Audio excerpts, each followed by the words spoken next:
Hello my friends, my name is Dragonheart, the Prince of Wales, and welcome to a brand new Let's Play on my channel.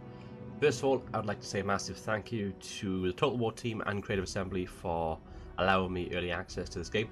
What I will be doing is 3 campaigns, one with Alith Anar, one with Alith, and then one with Queen Crone as well. These campaigns will be sort of 3 to 5 episodes long, and then I will be continuing my favourite campaign as a full-on series, but it gives you a chance to see each 3 factions, first few sort of parts, first few sort of turns, see how they do. Also on the screen right now you will see a little timestamp sheet by there.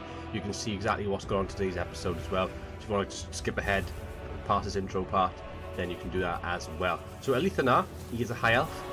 Race attributes, so intrigue, influence can be spent on superior lords or used to affect diplomacy between factions. Espionage, trade agreements allow line of sight to assess control by the trade partner. Martial prowess, superior coordination in melee combat when high elves enter battle at full strength. I think that's the same for that's the same for everyone. What they do with all races. But Naggareth is this faction. The initial challenge is hard. We will play it on hard campaign and hard battle difficulty. I'm not using any mods, of course this is early access, so I can't use mods at the moment. Maybe in the future I might add a few depending on what you guys think as well. Just have a look at the faction effects. So suitable climate is the wasteland. Eliminating characters that are marked for death grants various rewards. This is a nice cool feature which we'll play around with in this campaign, of course. Global recruitment duration is -1 turn for all units. The campaign movement range is plus 10% for armies. That's all armies, so that's really good. Cover quite a lot of ground quite quickly. Upkeep is -50% for Shadow Walker units. That's the Lord's army.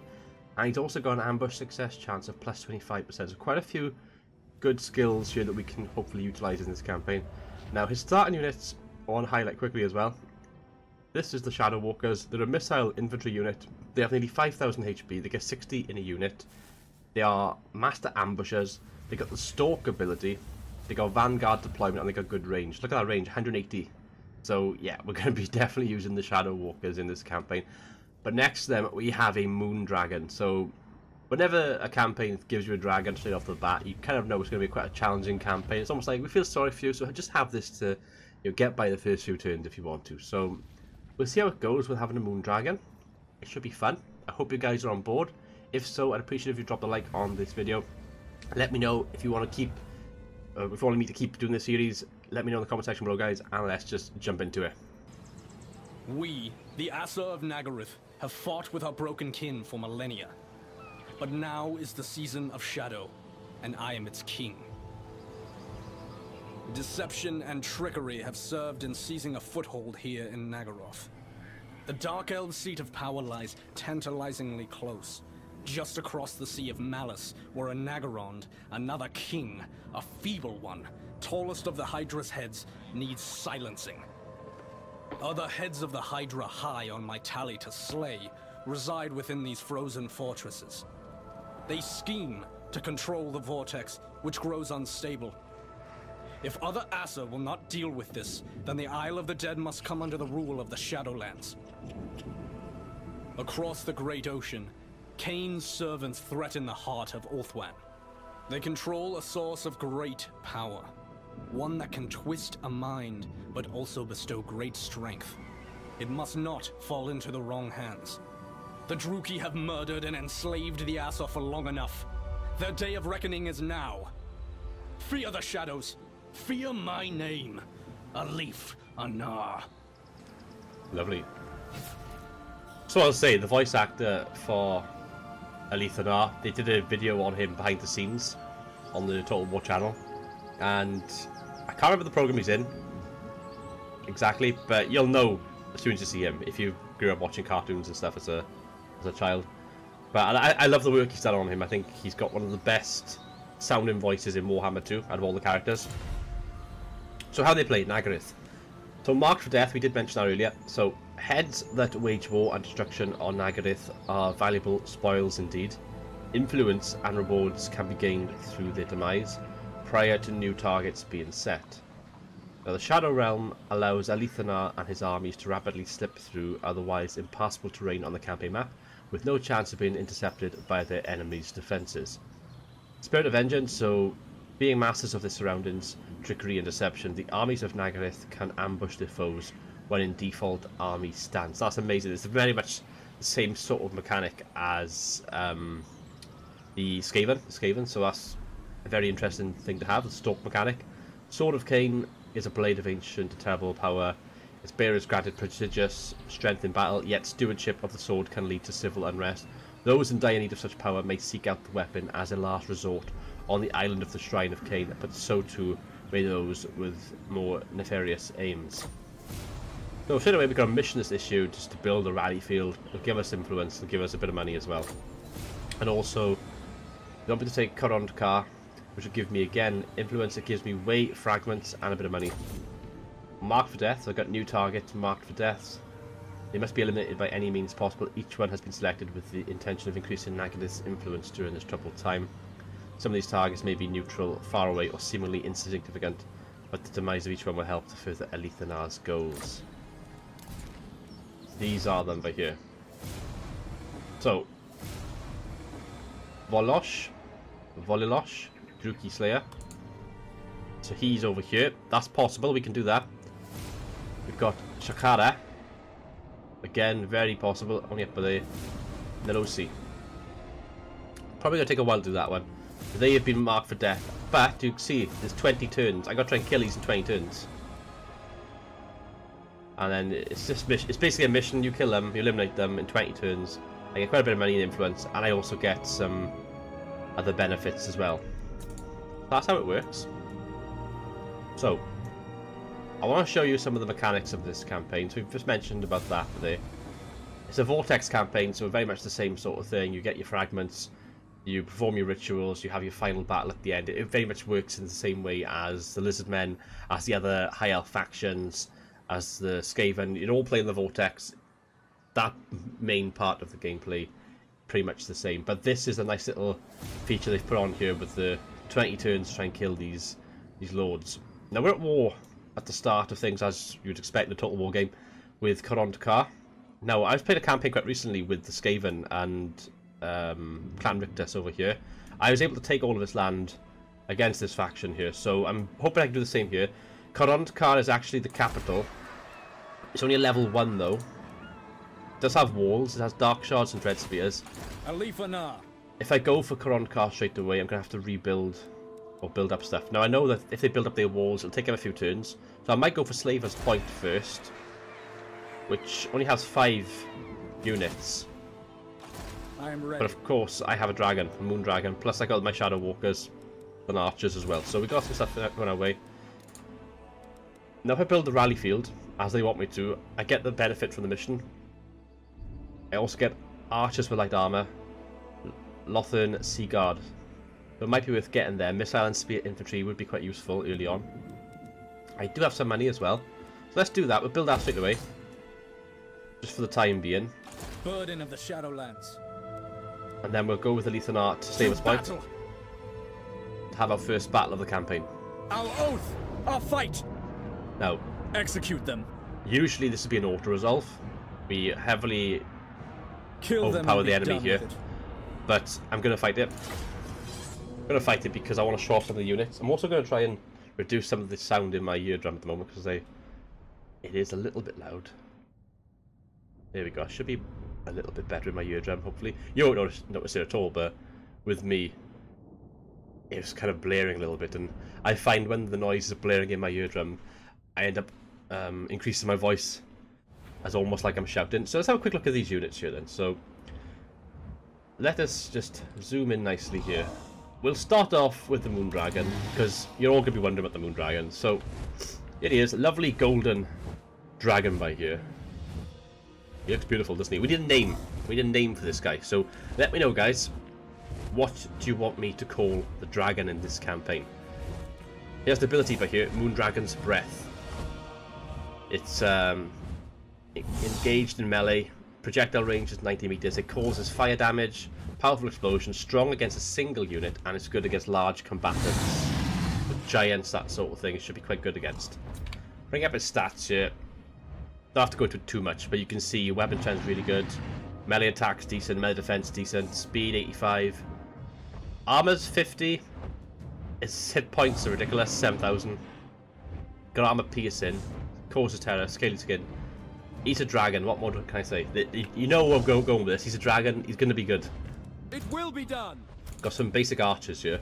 Let's actually zoom in. Whoop, not that much though. I have got my camera debugged, so it's a bit more cinematic than usual. I'm still trying to get used to it.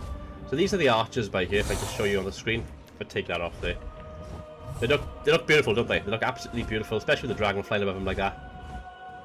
High elven army, of course.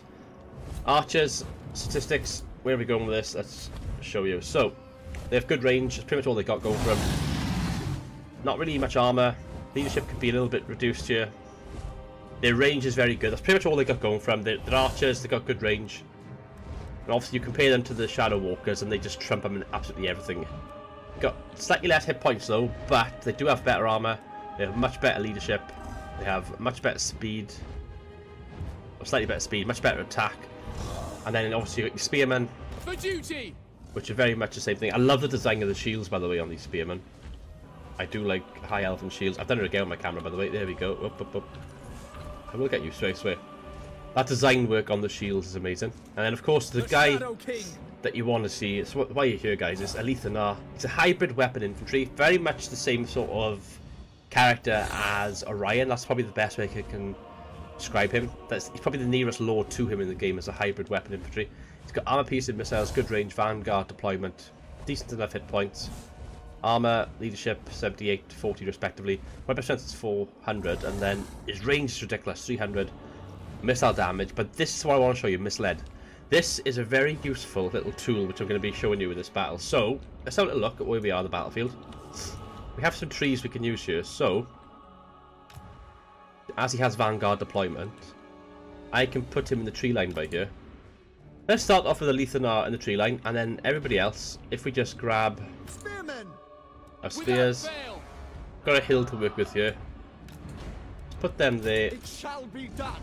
Missiles behind. Start the battle. Understood. Let's group up a couple of these units here. Now what I want to show you is misled. So this is the skill by here, misled. Click it and we'll play it for there. So he can basically hide in the tree line here, and a second version of him will appear. He basically clones himself. So now I've got like a ghost version of Alith Anar, a decoy, if you will, who's now firing. Let's actually get him to fire on the Dread Spears. Got a bit of cooldown as well. It creates an image of him, and Alith Anar is basically unstoppable. But there. So, very interesting. Okay, my moon dragon rather. Let's get him to... Who are we going to snipe with the dragon? Should we go for the Lord? I'm going to try and... Yeah, let's go for the Lord. Alith Anar's going to keep doing that, and now he's been wiped out. Misled has been miscast, so now we're going to actually bring Alith Anar into things. His range is ridiculous though, he can fire from there, no problem at all. He does have ridiculous range. But he also has decent melee stats as well, so let's actually bring Alith Anar down here. Let us get our infantry into guard mode. And we're absolutely terrorising these here. Let's get our dragon to fly overhead and go actually after these dark shards. We haven't really lost many units so far, many men in the unit so far. It shall be done. Now Alith Anar, let's just show you what he can do. Let's get him against this dark shard unit. Let's go to cinematic mode for you guys as well, so you can actually appreciate this. There he goes, Alith Anar, he's flying in. Up against these dark shards, going to fly around. Hand-to-hand combat here, with a dragon behind him as well. He's going to terrorise these, they're only archers of course, probably a bad example, but he can hold his own in melee combat as well. Like I said, he's a hybrid. Yeah, he's won this quite easily. Dragon, got 46 kills, doing quite well. How are we doing on the hill over here? Right, could be a little bit better I think, combat even. Right, we need to get our dragon up here, don't we? For our ancestors. Put our missiles back. We've got one unit on against two by here, Spearmen, so let's get our dragon up here to help out. And let's blow some fire into the back of the bleak swords that they're going to go for.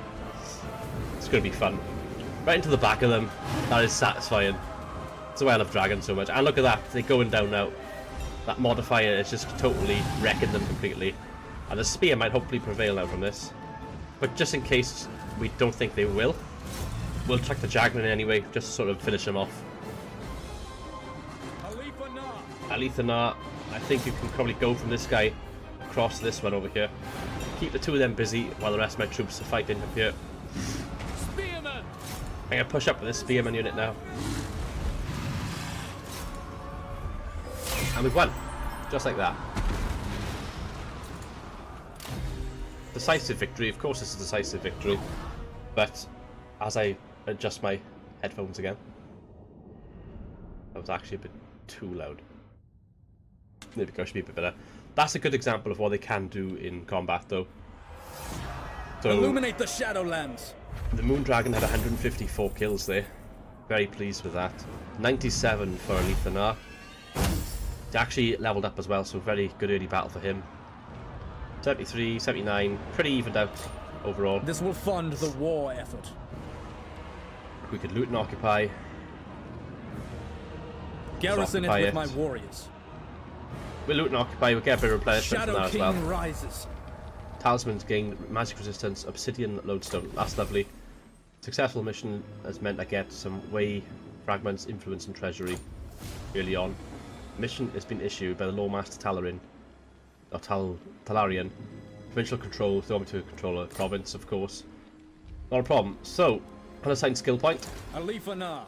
Let's sort that out first of all.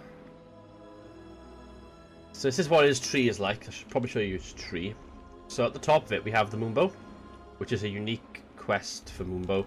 You get range, ammunition, missile damage, it enables magical attacks, and then it causes armor piercing damage as well as powerful explosions, so it's a pretty useful thing to get early on. But the quest will automatically begin at rank 5. Speed of Assyrian, available at rank 4, speed and melee defense. At rank 8 you can get missile resistance plus 10%. Ward of Heph at rank 8 is magic resistance at 10%. Infiltration at rank 8 is the attribute store, going to be very useful. Enemy hero action success chance minus 10%. And then the last one in that tree is No Rest for the Wicked, which is the perfect vigor. Campaign movement range is plus 5, and that's at rank 12. So they're actually quite useful, all of them. Doesn't have a mount though, does he? And then on this second line then, with rank 10 is Revenant. Causes fear. Again, I'm probably going to get that at rank 10. Ruthless. So it's all on the screen for you guys to see. Sworn to Vengeance, income, weapon strength, Spectre, melee defense, Renegade, then diplomatic relations with the High Elves goes down, but you do get missile damage across your faction. And the Shadow King then, Public Order, it replaces Misled, which we just used then, with Deadly Misled. And that causes 50% damage extra from what we currently have. So that's going to be useful, plus get plus 4 Public Order bonus as well. So really useful there. Got the basic then one here with the armor piercing and range. That's actually quite useful now. Ballad of Ages, weapon strength, Deadeye, Blade Master, leadership, slippery, and then you've got Woundmaker. I think if you go on further, there are some more up here. Hard to hit, missile damage, speed, and then you've got volley of arrows. Go down the tree to the second one down. So this is the leadership stuff. So better aura, then you can get Inspiring Presence, which gives you plus 4% or plus 4 spear, archer, and sea guard units. Melee defense, bowmaster is ammunition. Cavalry master is obviously speed for the horses. Vanguard master is charge bonus. Sky master is weapon strength for your flying units, dragons, phoenix, that sort of thing. Master strategist is your melee attack. That goes on then loose. Reload skill. Immovable force then, which is really useful later on. And then you get lots of good stats with that, with your weapon strength, melee defense, and magic resistance. Favorable winds, again, same sort of thing for a bunch of various units. Silver Torrent, Heart of the Flame, and then finally Darken the Skies. which gives you plus 20 reload skill. And then the last one then, Route Marcher, Public Order, income from settlements, recruitment cost, and it goes on. And you pretty much know where I'm getting at this. So I'm going to give him Inspiring Aura, I think, for now.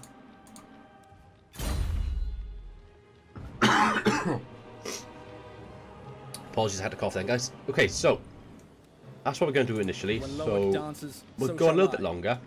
We'll get to probably the end of the turn. Just repair our buildings for now. I have got money to spend on another building if I want to. I could get the Alith Anar Camp, which is quite useful. I can get Shadow Walkers and Shadow Warriors straight away from these. They'll only take 3 turns as well. Public Order. I don't really care about Public Order because if I have a Rebellion, I'll just fight the Rebellion. Maybe I'll go for that. Watchtower. I can get a Garrison of a Great Eagle with that. Don't need that at the moment though.